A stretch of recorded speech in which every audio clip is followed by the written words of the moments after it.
জামুরিয়া বিধানসভায় বিজেপি প্রার্থী হয়েছেন ডক্টর বিজন মুখার্জি। নির্বাচন সংক্রান্ত বিষয় নিয়ে একটি একান্ত সাক্ষাৎকারে এসবির মুখোমুখি হয়েছেন তিনি। সাক্ষাৎকারে কি বলেছেন জামুরিয়ার বিজেপি প্রার্থী ডক্টর বিজন মুখার্জি, শুনব। আসলে পেশাগতভাবে তিনি একজন সুপ্রতিষ্ঠিত চিকিৎসক, আর রাজনীতি তার আবেগ। আবেগ ভারতীয় জনতা পার্টির উপর, আবেগ নরেন্দ্র মোদীর উপরে, আবেগ রয়েছে রাষ্ট্রবাদী মানুষ হিসাবে সমৃদ্ধ ভারত করার জন্য তার একটা আবেগ রয়েছে, এবং সেই আবেগের বশবর্তী হয়ে তিনি ভারতীয় জনতা পার্টি করেন, বিজেপি করেন, এবং 2026 নির্বাচনে জামুরিয়া বিধানসভা কেন্দ্রে দল আস্থা রেখেছে। আমরা কথা বলছি ডক্টর বিজন মুখার্জির সাথে, যিনি জামুরিয়া বিধানসভাতে প্রার্থী হয়েছেন ভারতীয় জনতা পার্টির।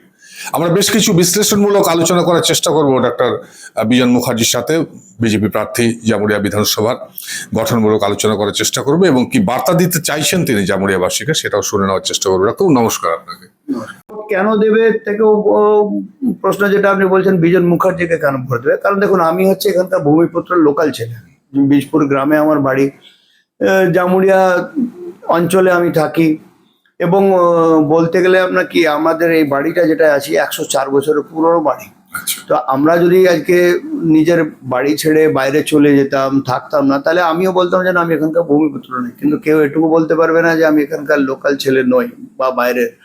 আমরা সারাদিন যেখানেই কাজ করি, যাই করি, আমরা কিন্তু বাড়ি দিনের শেষে এসে ফিরি, সকালে বাড়ির চেম্বার করি, এবং রাত 2টোতেও লোক এলে আমার বাড়িতে এসে কিন্তু আমার কাছ থেকে সেবা পায়। তাই তারা যে এত বছর ধরে আমার কাছে প্রত্যন্ত অঞ্চল থেকে শুরু করে শহরাঞ্চলে যাই বলবেন, তারা যে আমার কাছে রাত্রে এসে সেবা পেয়েছে, বা তাদের আমি ফোনে সাহায্য করেছি বিভিন্ন উপায়ে, যে যেমনভাবে আমার কাছ থেকে সাহায্য চেয়েছে তাদেরকে সেভাবে আমি সাহায্য করেছি।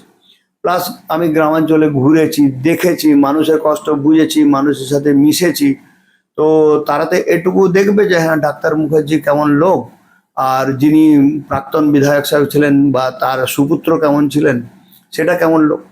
তো সেই হিসাবে প্লাস আমি যখন এখানকার লোকাল ছেলে, উনি বাইরের লোক, তো সেখানে ওনারা তো এটা তো ভাববে যে যাকে ডাকলে পাবো, আমরা তো তাকে নিশ্চয়ই সাহায্য করব এবং তাকে ভোট দিয়ে জেতাবো। তো সেই ক্ষেত্রে আমার মনে হয় আমি সুবিধাটা অনেক বেশি পাবো। দ্বিতীয় কথা, ভারতীয় জনতা পার্টি এখনো আপনার পশ্চিমবঙ্গে পাওয়ারে আসেনি, এবং ভারতীয় জনতা পার্টি দেখুন 34 বছর বাম শাসন আর 15 বছর আপনার টিএমসি শাসন, মানে 50 বছরে জামুরিয়া আপনার একটা স্ট্যান্ড স্টিল অবস্থার মধ্যে আছে। মানে জামুরিয়াতেও যে দেখুন, জেতার ব্যাপারে তো জনতার রায়। জনতার যদি মনে হয় যে হ্যাঁ, ডাক্তারবাবু ভালো লোক এবং ডাক্তারবাবু আমাদের হয়ে কাজ করবে, তাহলে জনগণ আশীর্বাদ যদি দেয়, ডেফিনেটলি আমি জিতবো। আর জনগণের যদি মনে হয় যে না, বাইরের লোক উনি আবার প্রার্থী হয়ে জিতবেন, তাহলে সেটা হবে। সেটা তো জনতার উপরে ডিপেন্ড করে। আমি আমার কাজ করতে পারি, আমি আমার ওনাদের কাছে আশীর্বাদ চাইতে পারি, বাকি ওনাদের নেই। সেজন্য আমার নতুন করে কিছু বলার, তবে হ্যাঁ, আমি ওনাদের আশীর্বাদ পাবো এবং আশা করি ওনারা সেই আশীর্বাদ আমাকে দেবেন, একবার সুযোগ দেবেন, এটুকু বলতে পারি। বিজেপির সমস্ত স্তরের কর্মীরা আপনার জন্য ঝাঁপিয়ে পড়েছে এই রণযুদ্ধে। হ্যাঁ, নিশ্চয়ই। সমস্ত দেখুন, কর্মীরা ছাড়া তো কেউ হয় না। একটা ক্যাপ্টেন তখনই ভালো তার খেলোয়াড়রা যদি ভালো হয়।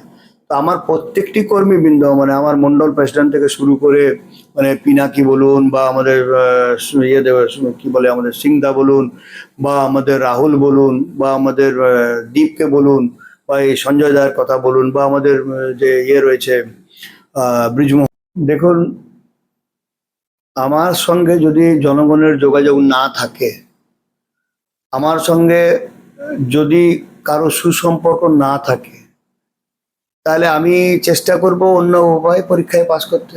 যদি আমি পরীক্ষায় সারা বছর পড়াশোনা না করি, তো তাহলে আমি তখন কি করব, যে টুকলি করব বা কোনো অসৎ উপায় অবলম্বন করব। তো ডেফিনেটলি টিএমসি জামুরিয়া বিধানসভার জন্য অলরেডি আমরা যে খবর পাচ্ছি, পরশু দিনই আপনার একজন মহিলাকে টাকা দিচ্ছিল, দেখা গেল যে টিএমসির হয়ে প্রচার করে টাকা দিচ্ছিল বাড়ি বাড়ি, যে জামুরিয়াতে পাওয়া গেছে 3 নম্বর ওয়ার্ডে। আচ্ছা, আমাদের 7 গ্রামের এখানে আপনার পতাকা ছিঁড়ে দিয়েছে, ব্যানার ছিঁড়ে দিয়েছে, লোকজনকে মারধর শুরু করেছে। তো এরকম ওরা অলরেডি শুরু করেছে, কারণ ওরা এখন জানে যে জামুরিয়া বিধানসভায় ওদের পতন একদম নিশ্চিত এবং আসন্ন।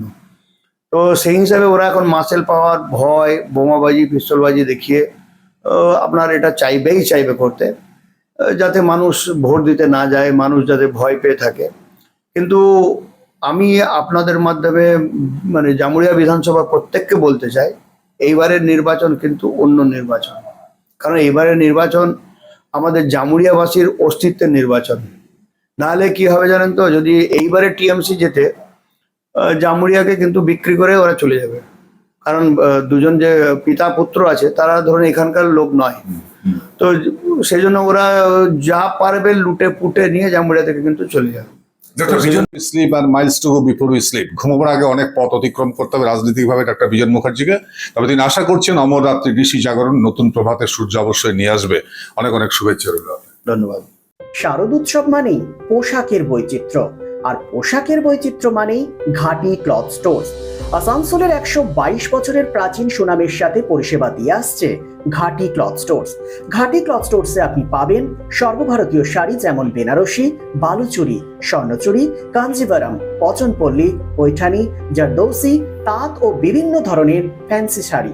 এছাড়াও চুড়িদারের পিস থেকে শুরু করে কুর্তি সহ বিভিন্ন সামগ্রী, পুরুষদের বিভিন্ন ড্রেস ম্যাটেরিয়াল, শুটিং সেটিং, তসরের ধুতি, পায়জামা থেকে শুরু করে অন্যান্য পোশাকের সম্ভার। এখানে আপনি পাবেন একদম উচিত মূল্যে আপনার প্রয়োজনীয় পোশাকটি। নমস্কার, শারদীয়া উপলক্ষে সকল নগরবাসীকে আহ্বান। মা আসছেন, দুর্গাপুজো এসে গেল, তার সাথে ঘাটি ক্লথ স্টোরসও প্রস্তুত নতুন বস্ত্র সম্ভার নিয়ে। আপনাদের সবাইকে জানাই সাদর আমন্ত্রণ। ঘাটি ক্লথ স্টোরস, বাঙালির সঙ্গে বাঙালির রঙ। 122 বছর ধরে সুনামের সাথে পরিষেবা দিয়ে আসছে ঘাটি ক্লথ স্টোর্স। তাই আর দেরি না করে আজই চলে আসুন ঘাটি cloth stores, 22 GT road, below hotel শ্রদ্ধাঞ্জলি, অপোজিট ক্যাথলিক চার্চ, পাঠক বাড়ি, আসানসোল। Phone number 8389950456।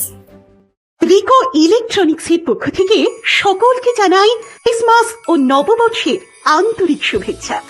আজ থেকে শুরু হয়েছে এসি বুকিং স্কিম। এই অফারে আপনি পাচ্ছেন আপনার পছন্দের এয়ার কন্ডিশনার বছরের সবচেয়ে কম দামে, অনলাইনকে হার মানানো মূল্যে ক্রয় আর বুকিং এর ব্যবস্থা। সেই সাথে পুরনো এসি এক্সচেঞ্জের সুবিধা পাবেন। সামারে অতিরিক্ত মূল্যে কেনার ঝুঁকি থেকে সম্পূর্ণ মুক্তি, 20,000 টাকা অব্দি কার্ড ডিসকাউন্ট এবং সমস্ত অ্যাক্সেসরিজে 50% অফ। কেনাকাটা করুন বিশ্বাসের সাথে। 45 বছরের রিকো ইলেকট্রনিক, দত্তবাবুর দোকান, দুর্গা মার্কেট, আসানসোলে, যার কোথাও কোনো শাখা নেই। নিশ্চিত হতে কল করুন 9933056325 এই নম্বরে।